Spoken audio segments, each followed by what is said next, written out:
Salut la famille, bienvenue à la capsule 34 de votre formation.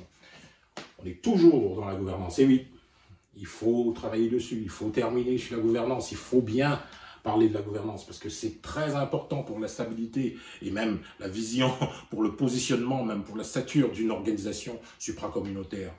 Alors, on a parlé de ce bureau exécutif, hein, et puis c'est important de parler des bénévoles, hein.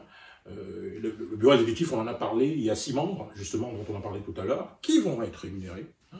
Ils sont rémunérés, donc pour qui on doit développer une politique de rémunération, absolument, pour que cette structure soit crédible dans l'atteinte de ses objectifs. Et on a 6 membres bénévoles qui accompagnent la gouvernance, la direction du bureau exécutif. Alors, on a un responsable ou une responsable de la diversité culturelle et des luttes contre toute discrimination.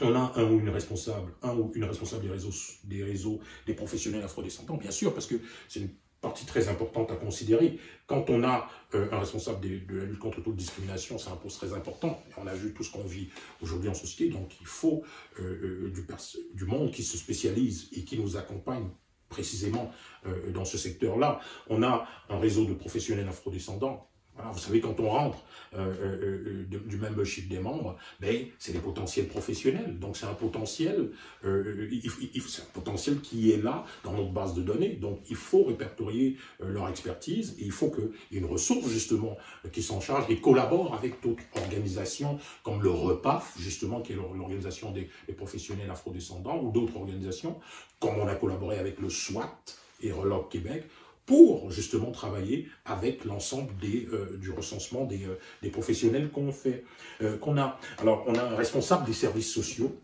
hein, qui va désormais être là, c'est très important d'en avoir. On a un ou une responsable du comité des jeunes, c'est très important la jeunesse, c'est très important pour le Conseil panafricain de les entendre et de constituer justement un réseau très fort